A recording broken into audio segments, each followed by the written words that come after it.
Picture this. You've just checked into a dreamy short-term rental, kicked off your shoes, and tried to open the little cabinet under the TV, and it won't budge. That's not an accident, and it's honestly one of the smartest things a host can do.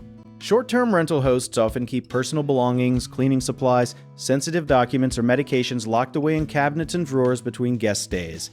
It sounds simple, but keeping those locks actually working stay after stay takes a real system, not just hope and a prayer.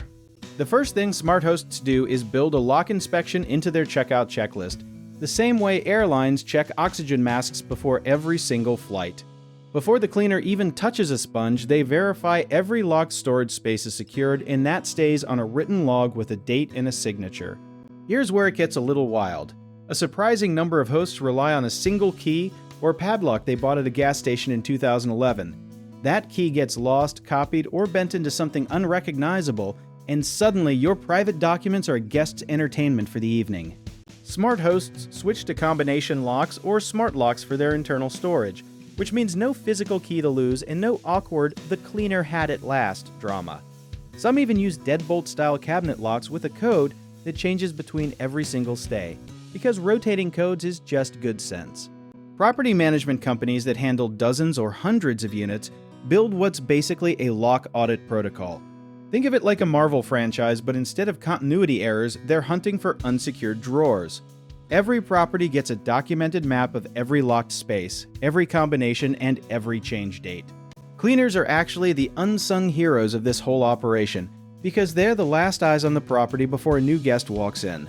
The best hosts treat their cleaning crew like a quality control department, giving them a specific list of locked spaces to verify and a way to flag any issues before checkout is officially marked complete. One thing people don't talk about enough is wear and tear on lock mechanisms themselves.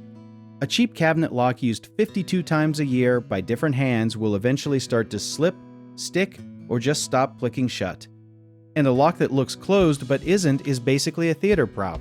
That's why quarterly hardware checks are a real thing in professionally managed rentals, where someone physically tests the tension, tests the latch, and replaces anything that feels soft or loose. Think of it like rotating your tires. Boring to talk about, genuinely important when it matters. There's also a psychological layer here that hosts sometimes overlook, which is that guests will test drawers and cabinets out of pure curiosity, the same way everyone presses the elevator button that's already lit. If a lock gives even a little resistance but then opens, guests may not even realize they'd accessed something they weren't supposed to. That's a host problem, not a guest problem. Some hosts go a step further and install interior cameras or sensors on locked storage areas, not to spy on guests, but to get an alert if a cabinet is opened unexpectedly. It sounds intense, but when you've got tax documents or a spare passport in a drawer, an email notification is genuinely worth it. The platforms themselves, like major booking sites, don't enforce what's inside a locked cabinet. That responsibility lives entirely with you as the host. Your rental agreement should actually spell out that certain storage areas are off limits and secured for host use, because vague rules are basically an invitation to push them. Here's the bottom line. A locked drawer only stays locked if the whole system around it is working. The hardware, the process, the people, and the documentation. It's not glamorous, but neither is explaining to a guest how your mail ended up as their bedtime reading material.